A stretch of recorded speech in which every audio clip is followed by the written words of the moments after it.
मित्रांनो, तुमचं पुन्हा एकदा जी स्टोरी टेलर या यूट्यूब चॅनलवर स्वागत आहे. आजच्या आपल्या गोष्टीचं नाव आहे पौर्णिमा, लेखिका इशिता आपटे. पण गोष्ट सुरू करण्याआधी जर कोणी या कथेचा या अगोदरचा भाग पाहिला नसेल तर तो भाग पाहूनच हा भाग पाहण्यास सुरुवात करावी, ही विनंती. चला तर मग अजिबात वेळ न घालवता गोष्टीला सुरुवात करूया.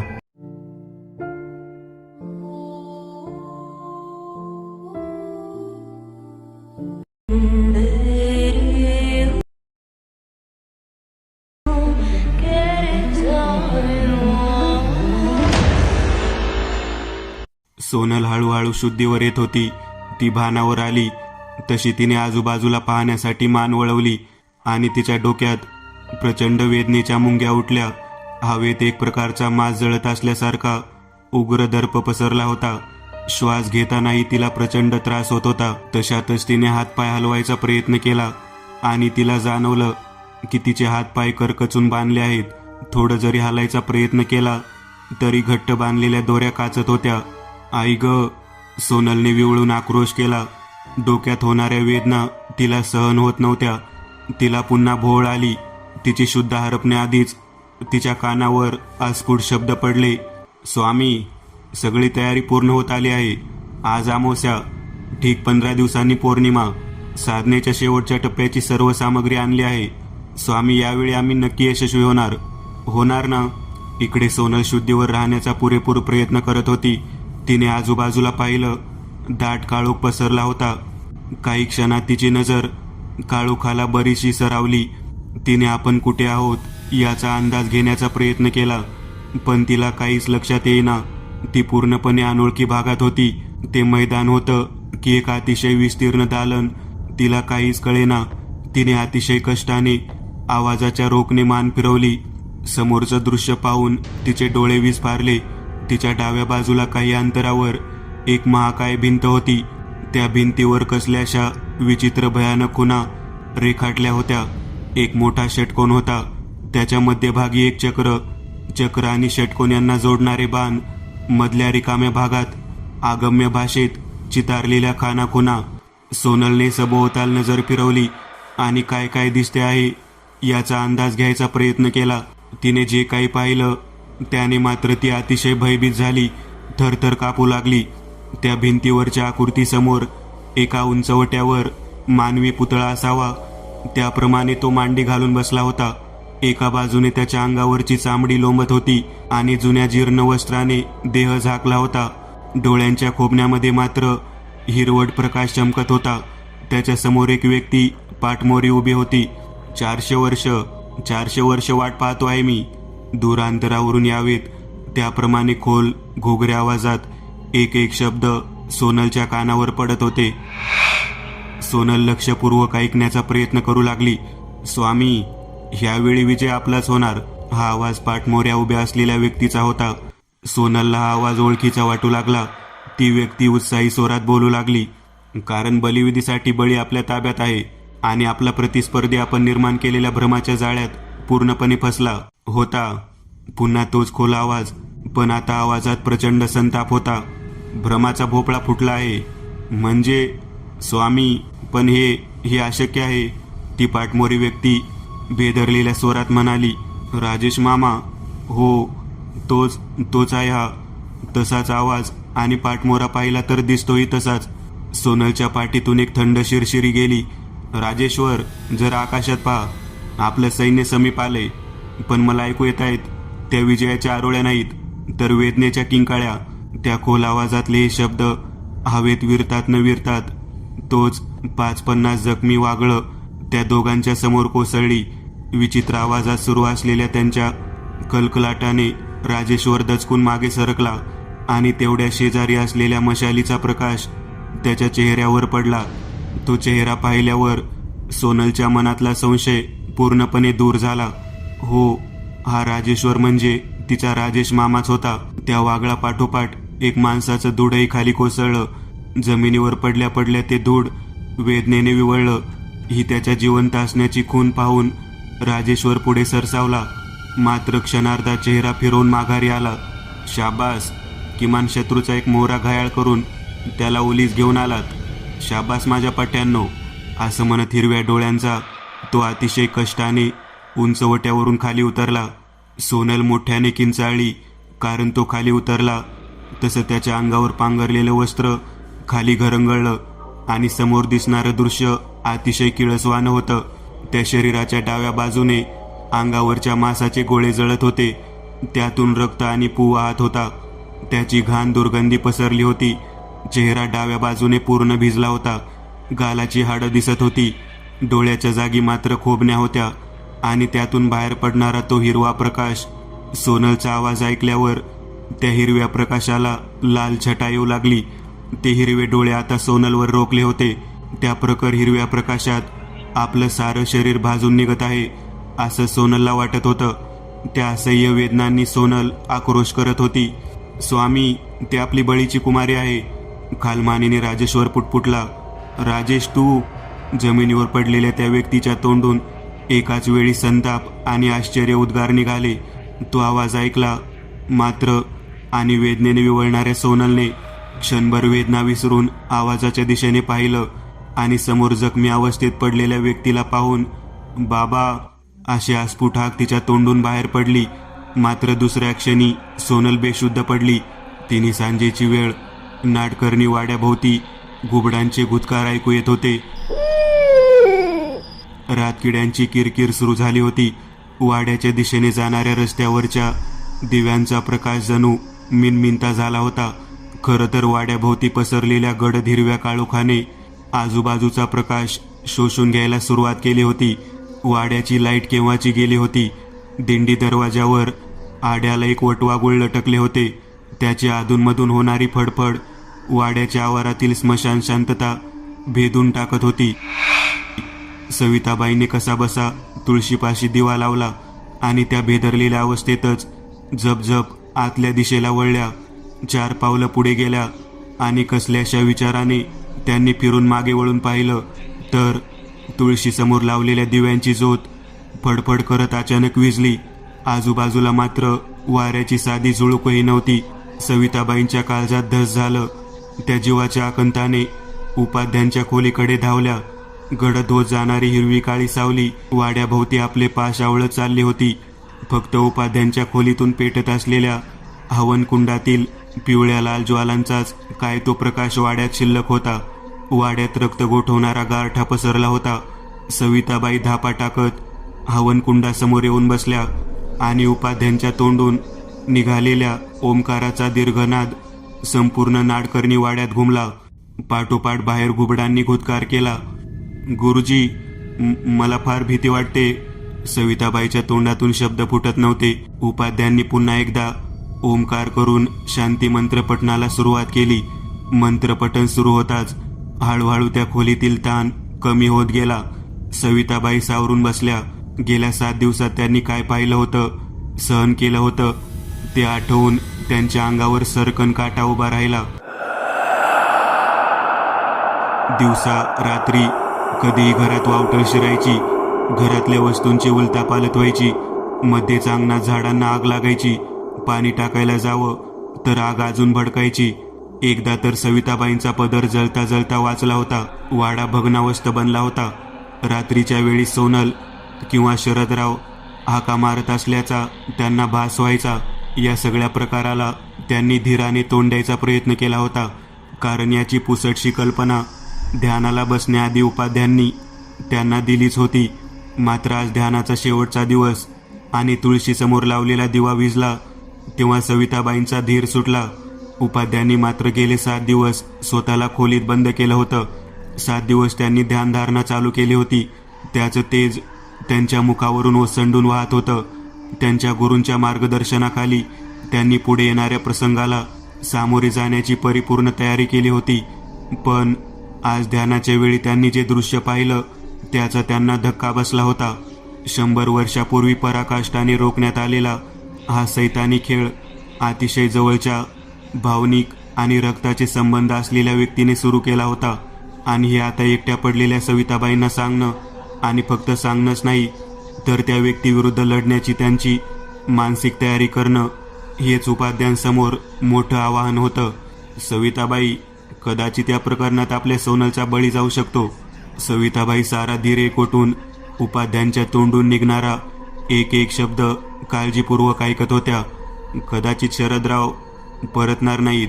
कदाचित सोनल आणि शरदरावांच्या बदल्यात तुमच्याकडे काही काम पूर्ण करण्याची मागणी केली जाईल.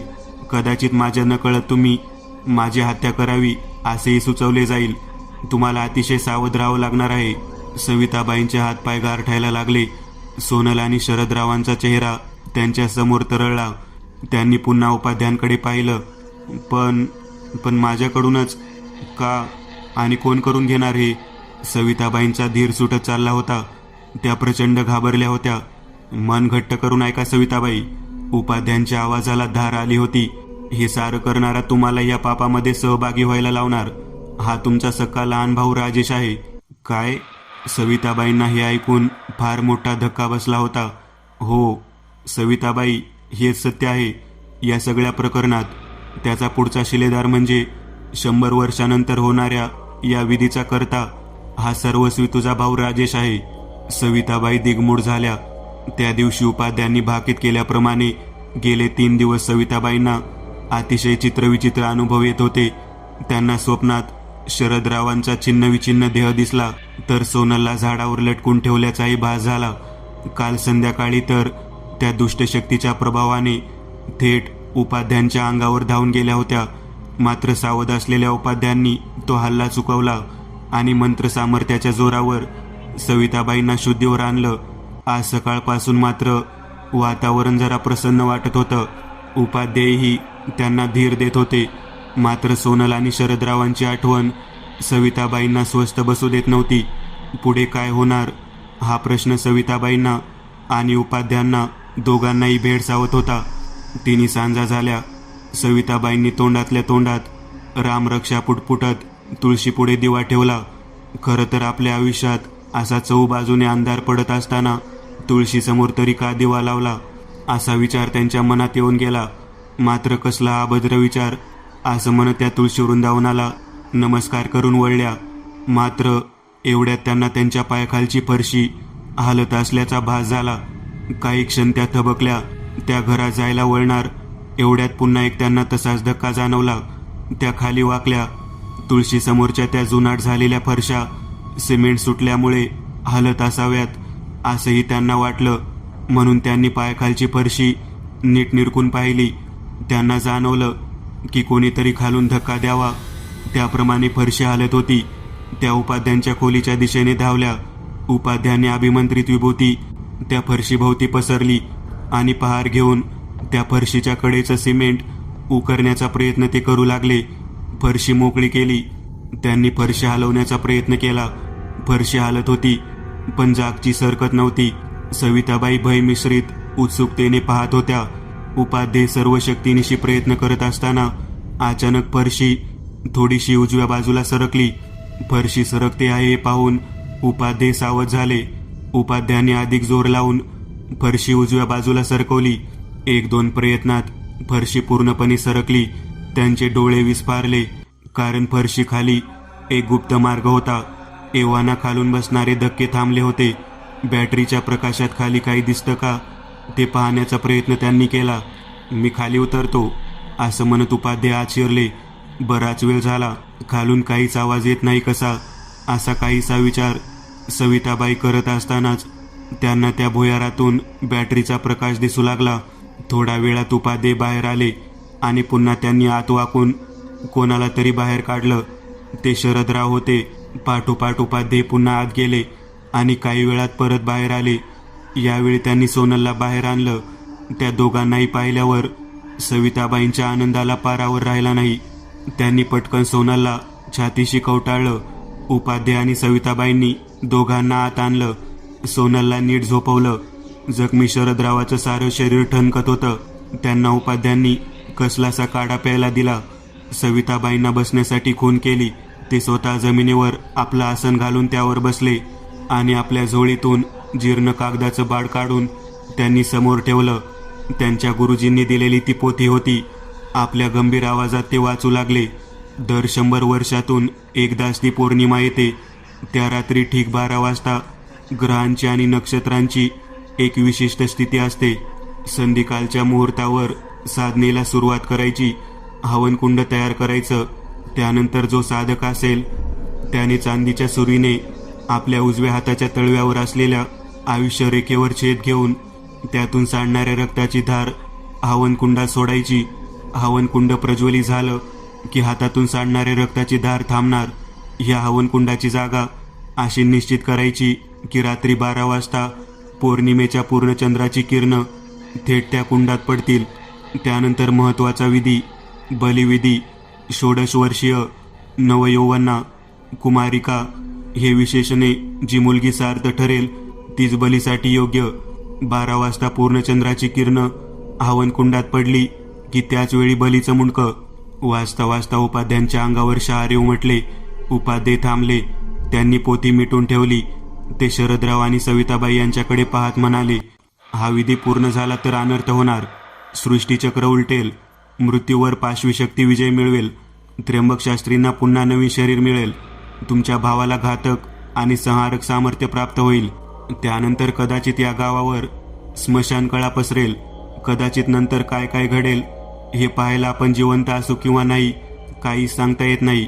पण मी या सगळ्याशी लढणार आहे अखेरच्या श्वासापर्यंत. आणि या सगळ्यात मला तुमची साथ हवी आहे. नियतीने आपल्यासमोर हा प्रसंग आणला आहे. खरं तर तसा या सगळ्याशी तुमचा काही संबंध नव्हता. पण आजच मी सकाळी सोनलची कुंडली पाहिली आणि मला सर्व गोष्टींचा उलगडा होत गेला. सविताबाई आणि जखमी शरदराव ऐकत होते. सोनल तिच्या खोलीत शांत झोपली होती. शरदराव, तुमच्या सोनलच्या कुंडलीत अशी ग्रहरचना आहे की ती इथे येणार आणि या संकटाला सामोरे जाणार. हे त्रिकालबाधित सत्य आहे आणि म्हणूनच नियतीने रचलेल्या डावाप्रमाणे तुम्ही इथे पोहोचला आहात. आता जरी परिस्थिती आपल्या हाताबाहेर आहे असं चित्र दिसत असलं तरी पत्रिकेतील ग्रहरचना पाहता माझं भाकीत चुकणार नाही. या प्राप्त परिस्थितीतून सोनलच आपल्याला मार्ग दाखवणार. विस्मयचकित होऊन सविताबाई आणि शरदराव उपाध्यांचे उद्गार ऐकत होते. हो, हे खरं आहे. पण त्याआधी सोनलला तिच्या सामर्थ्याची जाणीव करून द्यावी लागेल आणि तीही लवकरात लवकर. कारण सोनलही बळी देण्यासाठी तितकीच योग्य मुलगी आहे. आणि म्हणूनच या सगळ्याची कल्पना असलेल्या राजेशने तिला आणि तुम्हाला लिलया आपल्या जाळ्यात फसवलं. 1 महिना जेव्हा ती त्याच्या घरी राहत होती त्यावेळी त्याने तिला हळूहळू आगोरी विद्येचे पाठ द्यायला सुरुवात केली होती. पण तिचं वय लहान असल्याने तिला काय घडत आहे याची कल्पना येत नव्हती. पण जे घडत आहे ते अयोग्य आहे याची जाणीव तिच्या बालमनात होत होती. तिला घरी परत यायचं होतं. पण इथे त्याच्या आदेशाने घडत असलेल्या भयानक प्रसंगामुळे तिला तुम्ही आणलं नाही आणि तिचा मामा तिला पाठवत नव्हता. शेवटी एक दिवस तिने पळून येण्याचा प्रयत्न केला. मात्र त्यावेळी आपणच तुला घरी घेऊन जातो असा बहाणा करून राजेशने सोनलला इथे आणि कपटाने तळघरात डांबून ठेवले. त्यानंतर वागळांचा झालेला हल्ला आणि पुढे घडलेल्या घटना तुम्हाला ज्ञात आहेतच. हो, उपाध्यांचं बोलणं अर्ध्यावर तोडत शरदराव म्हणाले, त्या रात्री सोनल माझ्यापाशी आली. मला हाका मारून तिने भानावर आणलं. मी तिच्या हातापायाच्या दोऱ्या सोडल्या आणि आम्ही दोघे तिथून बाहेर पडण्याचा मार्ग शोधत होतो. आणि अचानक चालताना आम्हाला पायऱ्या सापडल्या. त्या चढून आम्ही वर आलो. मात्र पुढे रस्ता बंद होता. शेवटी आम्ही वर धक्के देऊ लागलो आणि तुळशीपाशी दिवा लावताना तो आवाज नेमका मी ऐकला. बोलता बोलता सविताबाईंच्या अंगावर काटा उभा राहिला. बाई ग, त्यावेळी मी तिथे पोहोचले नसते तर काय अनर्थ घडला असता. माझी सोनल, आई. सर्वांनी आवाजाच्या दिशेने वळून पाहिलं. खोलीच्या दरवाजात सोनल उभी होती. तिचा चेहरा कोरडा होता पण डोळ्यात विलक्षण तेज दिसत होतं. नाही आई, तुझ्या सोनलला काही होणार नाही. उपाध्ये काका, बाबा, मी तुमचं बोलणं सगळं ऐकलं आहे. आता उपाध्ये काका, आता तुम्ही सांगा मी काय करायचं. त्यासाठी मला माझे प्राण द्यावे लागले तरी चालेल. शाबास बाळा, अशीच हिंमत ठेव. आपल्या हातात फक्त 8 दिवस आहेत. या 8 दिवसात मी तुझ्याकडून पूर्ण तयारी करून घेईन. आजपासून 8व्या दिवशी पौर्णिमा. सर्वांसाठी निर्णायक रात्र. पहाटेची 5ची वेळ. गावाबाहेर असलेल्या डोंगराच्या एका उभ्या टोकदार कड्या शेजारच्या अरुंद पायवाटेवरून उपाध्ये आणि त्यांच्या मागोमाग सोनल चालली होती. उपाध्यांच्या हातातला कंदील वाऱ्याच्या झोतासरशी झुलत होता आणि त्यामुळे त्या कंदिलाच्या हलत्या प्रकाशात पडणाऱ्या त्यांच्या सावल्या अतिशय भेसूर दिसत होत्या. या पायवाटेवर कित्येक काटेरी झुडपं वाढली होती. खरं तर ही पायवाट नव्हतीच. डोंगराच्या या बाजूला सहसा कोणी फिरत नसे, कारण या भागात हिंस्र श्वापदांचा सुळसुळाट होता. यापूर्वी या भागात आलेल्या कित्येकांना आपले प्राणही गमवावे लागले होते. पण उपाध्यांनी हे धाडस केलं होतं, कारण डोंगराच्या त्या बाजूला पोहोचण्यासाठी जवळचा असा हा एकच रस्ता होता आणि सोनलला साधनेतील शेवटची मंत्रविद्या शिकवण्यासाठी तिथे लवकरात लवकर पोहोचणं अतिशय गरजेचं होतं. कारण आज 7वी रात्र संपवून 8वा दिवस क्षितिजावर येऊन ठेपला होता. गेल्या 7 दिवसात त्या नाडकर्णी वाड्यात सोनल आणि तिच्या परिवाराने जे सहन केलं ते पराकोटीचं क्लेशकारक होतं. चालता चालता उपाध्यांच्या मनात परवाच्या रात्री घडून गेलेल्या त्या भीषण प्रकाराचं चित्र तरळून गेलं. मध्यरात्री शरदराव उपाध्यांच्या खोलीच्या दारावर जोरदार थापा मारत होते. उपाध्यांचा नुकताच डोळा लागला होता. दार उघडून बाहेर येऊन पाहतात तो काय, शरदराव संपूर्ण रक्ताने माखलेले थरथर कापत होते. मी ठार मारलं तिला, कापून टाकलं. एक एक शब्द उच्चारताना शरदरावांना प्रचंड त्रास होत होता. धाप लागली होती. उपाध्ये पाहतच म्हणाले, काय झालं, कोणाला मारलं, कोण होतं, असं उपाध्यांनी विचारेपर्यंत सविता असं किंचाळत शरदराव आपल्या खोलीच्या दिशेने पळत सुटले. पाठोपाठ उपाध्येही धावले. खोलीच्या दारात रक्ताचा पाट ओघळून आला होता. उपाध्ये जागीच थांबले. त्यांची नजर दरवाजाच्या उंबरठ्यावर पडली आणि त्यांना शिसारी आली. उंबरठ्यावर मानकाळ्या मांजरीचं मान छाटलेलं धड पडलं होतं. उपाध्यांनी तोंड फिरवलं. बाहेर भिंतीला टेकून सविताबाई आणि सोनल दोघी मायले की एकमेकींना बिलगून उभ्या होत्या. दोघींचेही चेहरे पांढरे पडले होते. ती हल्ला केला त्यांच्यावर. आणि मग सविताबाईंनी पदर तोंडाला लावला. काही क्षण विचार करून उपाध्ये आपल्या खोलीपाशी आले. मागोमाग सविताबाई, शरदराव आणि सोनल. आज जाऊन कपाटातून त्यांनी काहीतरी काढून घेतलं आणि ते पुन्हा शरदरावांच्या खोलीपाशी आले. त्यांच्या हातात अभिमांत्रित हळद होती. तोंडाने मंत्र पुटपुटत त्यांनी हातातली हळद त्या मांजरीच्या धडावर फुंकरली. सोनल, शरदराव आणि सविताबाई डोळे विस्फारून पाहू लागल्या. उंबरठा आणि आजूबाजूची जमीन अगदी स्वच्छ होती आणि शरदरावांच्या अंगावर रक्ताचा एक थेंबही नव्हता. सगळेच उपाध्यांकडे पाहू लागले. अभिमांत्रित हळदीने आपले काम चोख बजावलं. सर्वांनी अतिशय सावध राहायला हवं, कारण आता कोणत्याही मार्गाने ते सोनलला आपल्यापासून तोडण्याचा प्रयत्न करतील, असं म्हणत उपाध्ये आपल्या खोलीच्या दिशेने वळले. दुसऱ्या दिवशी दुपारी सोनल उपाध्यांच्या खोलीचा दरवाजा जोरजोरात ठोठावत होती. दरवाजा उघडताच बाबा असं म्हणत सोनल हुमसून रडायला लागली. दिंडी दरवाजाच्या मध्यभागी आड्याला एखाद्याला फासावर लटकवावं त्याप्रमाणे शरदरावांना लटकवलं होतं आणि सविताबाईंनी रडून रडून आकांत केला होता. आपण नक्की काय पाहतो आहोत त्याचा काहीच ठांग उपाध्यांना लागेना. काही वेळ जातो न जातो तोच खदाखदा हसण्याचा आवाज येऊ लागला. लख उजाडलेला असताना अचानक वाड्यावर तीच हिरवी काळी सावली दाटून आली. दिंडी दरवाजाबाहेर सावली एकत्र होऊन आकार घेऊ लागली. हवेत एक प्रकारचा विचित्र दर्प सुटला. पाठोपाठ दिंडी दरवाजातून राजेशने वाड्यात प्रवेश केला. सोनल, तू फसवलंस मला, राजेशला. त्याचे परिणाम तुला भोगावे लागतील, तुला आणि तुझ्या आई वडिलांना. हा उपाध्ये तुम्हाला काय, स्वतःला सुद्धा वाचवू शकत नाही. राजेश खदाखदा हसत होता. त्याच्या आणि माझ्या सामर्थ्यापुढे कोणाचाही टिकाव लागणार नाही. सविताबाई राजेशच्या दिशेने धावल्या, पण 2 पावलं टाकताच त्यांचे पाय जमिनीला खिळून राहिले आणि अचानक त्या हवेत फेकल्या गेल्या आणि तरंगू लागल्या. त्यांना वाचवण्यासाठी म्हणून सोनल धावली, मात्र वेळीच तिचा हात पकडून उपाध्यांनी तिला थांबवलं आणि अजिबात वेळ न दवडता आपला हात आकाशाच्या दिशेने उंचावला आणि क्षणार्धात एक तेजस्वी सुवर्ण शलाका त्यांच्या हाती. दुसऱ्या क्षणी असा आवाज करत वीज चमकली आणि सविताबाई आणि शरदराव बंधनमुक्त झाले. ती हिरवी काळी सावली त्या सुवर्ण शलाकेच्या दिव्य तेजाने मागे हटली. संपरमुठ असलेला दंड राजेशने उपाध्यांच्या दिशेने उगारला. मात्र राजेश काही मंत्रोच्चार करणार त्याआधी सावध असलेल्या उपाध्यांनी प्रतिहल्ला केला. जोराची वावटळ उठली. उपाध्यांच्या हातातील सुवर्ण शलाकेतून निघालेल्या तेजस्वी शक्तीने राजेश्वरचा तो वार लिलया परतवला. राजेश्वर वाड्याच्या बाहेर फेकला गेला. घामाघूम झालेल्या उपाध्यांची करारी मुद्रा अतिशय उग्र दिसत होती. आताही उभा कडा चढता चढता उपाध्ये आणि सोनल घामाघूम झाले. त्यांनी डोंगर चढायला सुरुवात केल्यापासून 2 हिरवे डोळे त्यांचा पाठलाग करत होते. जसजसं ते दोघं डोंगर चढू लागले तसतशी त्या हिरव्या डोळ्यांमध्ये आग पेटावी त्याप्रमाणे लाल छटा दिसू लागली. जणू काही क्षणात त्या डोळ्यामधून आगीचे लोळच बाहेर पडणार. वाऱ्याचा वेग वाढला. हा हा म्हणता म्हणता वाऱ्याचं रूपांतर वावटळी झालं. अखेरची फडफड करून कंदिलाची ज्योत विझली. उपाध्यांच्या मनात शंका कुशंका बिरबिरू लागल्या. क्षणभर ते जागीच थांबले. एवढ्यात विजा चमकायला लागल्या.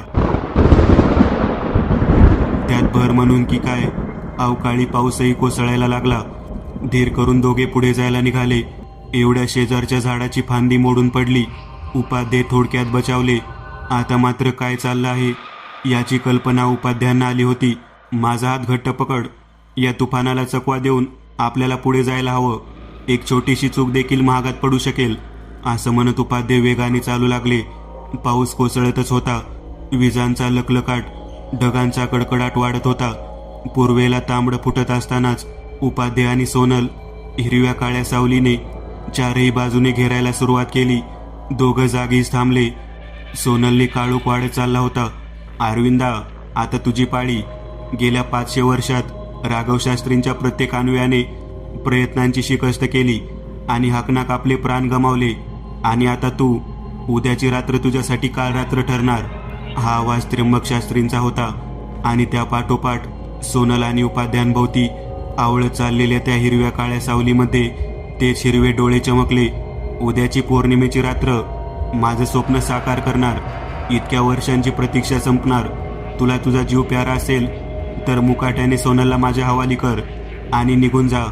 त्र्यंबक शास्त्रींच्या आवाजाने शेवटचा डाव टाकला. वावटळीचा वेग वाढला. वाऱ्याचा भोवरा तयार झाला. मात्र उपाध्ये घट्ट पाय रोवून उभे होते. त्यांनी सोनलला डोळे मिटून घ्यायला सांगितले आणि संरक्षण कवच पटण्याला सुरुवात केली. एवढ्यात पुन्हा एकदा कडाडून वीज चमकली आणि वाऱ्याचा भोवरा सोनलला खेचून घेऊ लागला. उपाध्यांनी अजिबात वेळ न दवडता आपला हात आकाशाच्या दिशेने उंचावला आणि क्षणार्धात एक तेजस्वी सुवर्ण शलाका त्यांच्या हाती अवतीर्ण झाली आणि त्यांनी त्या हिरव्या काळ्या सावलीवर हल्ला चढवला. सुवर्ण शलाकेमधून निघालेल्या तेजस्वी प्रकाशाने त्या हिरव्या काळ्या सावलीचा भेद केला आणि उपाध्यांचा मार्ग मोकळा केला. त्र्यंबक शास्त्रींची थेट युद्धाची वेळ अजून आली नव्हती. म्हणूनच सुवर्ण शलाकेचा प्रकाशाचा प्रभाव कमी होण्याआधीच झपाट्याने पुढे निघाले. सावलीचा वेढा उसरायला लागला. पूर्वेला सूर्य पूर्ण उगवल्यामुळे आता काळ्या शक्ती क्षीण होऊ लागल्या. शेवटच्या टप्प्यात आलेल्या संकटाला यशस्वीरित्या सामोरे जात उपाध्ये आणि सोनल अखेर डोंगरापलीकडे असलेल्या तलावाशेजारच्या मंदिरापाशी येऊन पोहोचले. अतिशय जागृत असं हे शिवमंदिर. उपाध्ये आणि सोनल दोघांनी शेजारच्या तलावात स्नान केलं आणि ओले त्यांनी दोघे सभामंडपात आले. आपल्या जवळची सामग्री काढून उपाध्यांनी सभामंडपातील हवनकुंड प्रज्वलित केलं आणि त्यांनी सोनलला मंत्रविद्येची दीक्षा द्यायला सुरुवात केली. आजच्या निर्णायक रात्री दोघांची खरी कसोटी लागणार होती. उपाध्यांच्या आजवरच्या साधनेची आणि सोनलच्या धैर्याची.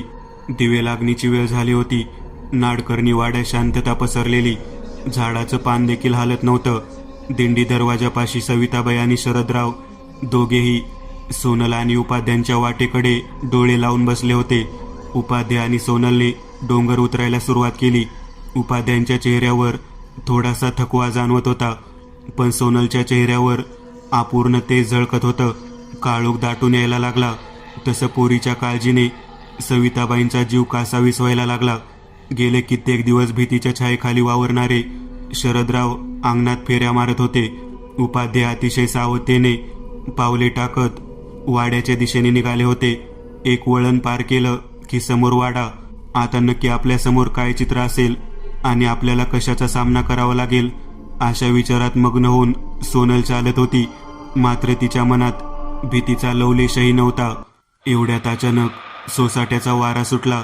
वावटळ उठली. उपाध्ये जागीच थांबले. समोर वाडा दिसत होता. मात्र वाड्याच्या आणि त्यांच्यामध्ये वावटळीची भिंत उभा राहिली होती. आपण वावटळीच्या दिशेने ओढले जात आहोत असे वाटून सोनलने जोराने उपाध्यांना आवाज दिला. सोनलचा हात पकडून घट्ट पाय रोवून उपाध्ये उभे ठाकले. शेवटच्या युद्धाला सुरुवात झाली होती. वावटळी वेग प्रचंड वाढला आणि पसरायला लागली. हा हा म्हणता म्हणता वाड्याच्या दिंडी दरवाजाचा तिने घास घेतला. दिंडी दरवाजाचे उडालेले छत अगदी उपाध्यांच्या पायाशी येऊन पडले. छताची कौलं, दिंडी दरवाजा सारं वावटळीत गोल गोल फिरत होतं. सविताबाई आणि शरदरावांनी शिताफीने आपला बचाव करण्याचा प्रयत्न केला, पण पुढच्या काही क्षणात ते दोघेही वावटळीत खेचले गेले. दोघेही जोरजोरात ओरडत होते. आईबाबांना वाचवण्यासाठी म्हणून सोनल उपाध्यांचा हात सोडवण्याचा प्रयत्न करू लागली. मात्र तिचा हात घट्ट पकडून ठेवत उपाध्ये योग्य संधीची वाट पाहत होते. एवढ्यात अचानक विजांचा कडकडाट झाला आणि जमीन दुभंगली. सविताबाई आणि शरदराव दोन दिशेला फेकले गेले. जमिनीच्या गर्भातून हिरवा प्रकाश बाहेर फेकला गेला आणि मागोमाग असंख्य वटवागळं बाहेर आली. त्यांनी थेट उपाध्ये आणि सोनलवर हल्ला चढवला. उपाध्ये सुवर्ण शलाका घेऊन हा हल्ला परतवून लावण्याच्या तयारीत होतेच. त्या सुवर्ण शलाकेचे रूपांतर आता तेजस्वी तलवारी झाले होते. उपाध्ये सपासप वार करत पुढे सरकत होते. दरम्यान सविताबाई आणि शरदराव उपाध्यांच्या मागे आले. दुबंगलेल्या जमिनीमधून पायऱ्या दिसत होत्या. सोनल हाच तो मार्ग जो आपल्याला त्या तळघरात घेऊन जाईल. आज त्याचा पुरता बिमोड करायचा. शरदराव, सविताबाई, तुम्ही तडक डोंगरापलीकडच्या शंकराच्या मंदिरापाशी चला. अजिबात मध्ये थांबू नका. आणि उपाध्यांनी त्यांना आपल्या जवळचा कंदील दिला. सोनलच्या काळजीने गळ्याशी आलेला हुंदका तसाच परतवून सविताबाई आणि शरदराव निघाले. चल सोनल, असं म्हणत उपाध्ये तळघरात उतरू लागले.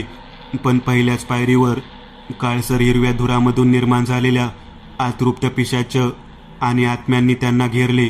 ही पिशाच्य कर्कश आवाज करत उपाध्यांची शक्ती शोषून घ्यायचा प्रयत्न करू लागली. सोनललाही ग्लानी येऊ लागली. चहूकडे हिरवी काळी सावली पसरू लागली. उपाध्यांच्या नाकातून रक्ताची धार लागली. एक वटवागुळ वेगाने उपाध्यांच्या दिशेने झेपावत त्यांच्या नाकाला झोंबू लागले. मात्र तेवढ्या चपळाईने सोनलने सुवर्ण तलवारीचा घाव घातला. तळघरातून आघोरी मंत्रपठणाचा आवाज येऊ लागला होता. जखमी उपाध्यांच्या नाकातून रक्त अधिकच वाहत होते. आपल्यापाशी फार कमी वेळ असल्याचे आणि आपली शक्ती क्षीण होत असल्याचे त्यांना जाणवले. उपाध्ये, तू हारलायस. आजचा विधी पूर्ण होणारच आणि बळी सोनलचा जाणार, असं म्हणत भयान हास्य करत समोर राजेश्वर उभा होता. सर्पमुठ असलेल्या दंडाचा वार त्याने उपाध्यांच्या छातीवर केला. तो वार एवढा प्रभावी होता की उपाध्ये 4 हात मागे फेकले गेले. राजेश्वर सोनलच्या केसांना पकडून तिला फरफटत तळघरात नेऊ लागला. उपाध्यांना क्षणाची हालचाल करू न देता हे सारं घडलं होतं. राजेश्वरच्या मागोमाग हजारो हिंस्र वटवागळांनी आणि त्या पिशाच्यांनी उपाध्यांवर हल्ला केला. यावेळी मात्र उपाध्ये पूर्ण सावध होते. वेगाने हालचाल करत त्यांनी आपल्या झोळीतून पांढरा शुभ्र शंख काढला आणि गगनभेदी शंखनाद केला. शंखध्वनीच्या प्रभावाने वटवागळे आणि पिशाच्य दूर पळू लागली. त्याच वेगाने उपाध्ये तळघरात पोहोचले. समोरच्या महाकाय भिंतीवर कसल्याशा विचित्र भयानक खुणा रेखाटल्या होत्या. एक मोठा षटकोन होता. त्याच्या मध्यभागी एक चक्र आणि षटकोन यांना जोडणारे बाण, मधल्या रिकाम्या भागात आगम्य भाषेत चितारलेल्या खानाखुणा आणि मधोमध 2 खांबांना सोनलला बांधून ठेवलं होतं. भिंतीवरच्या आकृतीसमोर एका उंचवट्यावर मानवी पुतळा असावा त्याप्रमाणे तो मांडी घालून बसला होता. एका बाजूने त्याच्या अंगावरची चामडी लोंबत होती आणि जुन्या जीर्ण वस्त्राने देह झाकला होता. डोळ्यांच्या खोबण्यामध्ये मात्र हिरवट प्रकाश चमकत होता. तळघरात रक्तांची दुर्गंधी पसरली होती. त्याच्या समोर हवनकुंड पेटवलेलं होतं. साधनेला सुरुवात झाली होती. उपाध्ये तळघरात पोहोचतानाच राजेश्वर उठला त्याने चांदीच्या सुरीने आपल्या उजव्या हाताच्या तळव्यावर असलेल्या आयुष्यभर रेखेवर छेद घेऊन त्यातून सांडणाऱ्या रक्ताची धार हवनकुंडात सोडायला सुरुवात केली. वेदनेने राजेश्वरचा चेहरा पिळवटून निघाला. त्याचे हिरवे डोळे चकाकले. रक्ताच्या आहुतीने हवनकुंड भडकले. राजेश्वरच्या हातातून सांडणाऱ्या रक्ताची धार थांबली. उपाध्यांनी वरच्या दिशेने पाहिले. पौर्णिमेचा पूर्णचंद्र सरकत होता. काही वेळातच रात्री 12 वाजता पौर्णिमेच्या पूर्णचंद्राची किरण थेट त्या कुंडात पडणार. त्यानंतर महत्वाचा विधी, बलिविधी. एवढ्यात राजेश्वरची नजर उपाध्यांवर पडली आणि त्वेषाने तो त्यांच्यावर चाल करून गेला. ते हिरवे डोळे आता लालसर होऊन आग ओकत होते. राजेश्वर, फार थोडा वेळ आहे तुझ्याकडे, संपव त्या उपाध्याला, तो गरजला. राजेश्वर आणि उपाध्ये एकमेकाला भिडले. आकाशात विजांचा कडकडाट झाला. पूर्ण सामर्थ्याने दोघेही एकमेकांवर हल्ला प्रतिहल्ला करत होते. एकमेकांच्या हल्ल्याने दोघेही रक्तबंबाळ झाले. वेळ सरत चालली होती. लढता लढता दोघेही सोनलच्या जवळ येऊन पोहोचले. उपाध्यांनी सुवर्ण शलाकेचा वार करून सोनलला बंधनमुक्त केलं. राजेश्वर सोनलच्या दिशेने झेपावणार एवढ्यात ती सुवर्ण शलाका उपाध्यांनी राजेशच्या दिशेने भिरकावली. वर्मी घाव बसून राजेश खाली कोसळला. मात्र कोसळताना त्याने आपल्या हातातील सर्पमुठ असलेला दंड त्वेषाने उपाध्यांच्या दिशेने फेकला. उपाध्यांच्या कपाळावर जबर जखम झाली होती. ते कोसळले. उंचवट्यावर बसलेला तो उठला. ते अर्धवट जळालेलं शरीर सोनलवर चाल करून येऊ लागलं. कसंही करून त्याला तो विधी पूर्ण करायचाच होता. सोनलला उपाध्यांचे दीक्षा देतानाचे शब्द आठवले. अजिबात घाबरू नको, शेवटच्या क्षणी वार कर, विजय आपलाच आहे. त्याप्रमाणे तिने शंकराचं ध्यान केलं.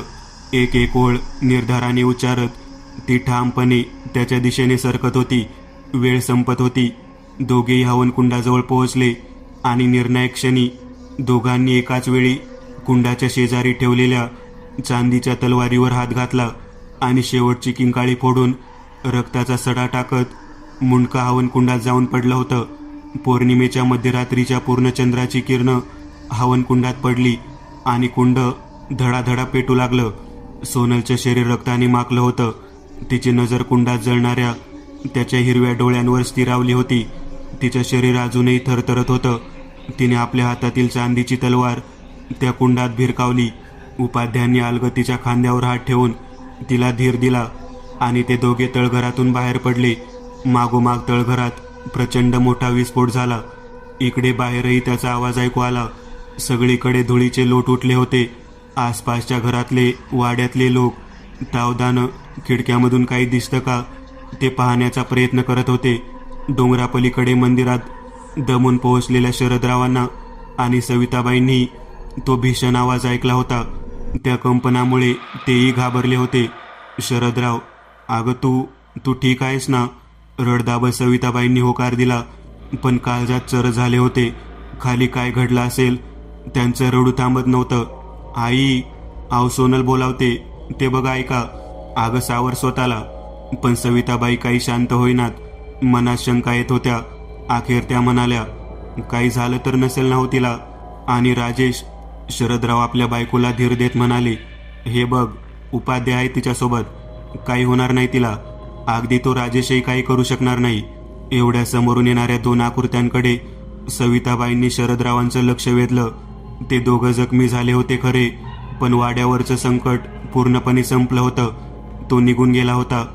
त्या घेऊन आलेल्या वावटळीसोबतच उपाध्ये आणि सोनल या दोघांनी वर्षानुवर्ष न जाणे कित्येक पिढ्या चालत आलेला महासंघर्ष संपवला होता. आणि समोर सूर्य उगवत होता तसा फक्त नाडकर्णीच्या वाड्यावरचा नव्हे, तर गावावरचं हे राजेश्वरूपी नव्याने आलेलं गावावरचं संकट कायमचं दूर झालं होतं. पौर्णिमेची ती काल रात्र संपली होती. उगवत्या सूर्यनारायणासोबत आता सगळ्यांची पावलं नाडकर्णी वाड्याच्या दिशेने निघाली.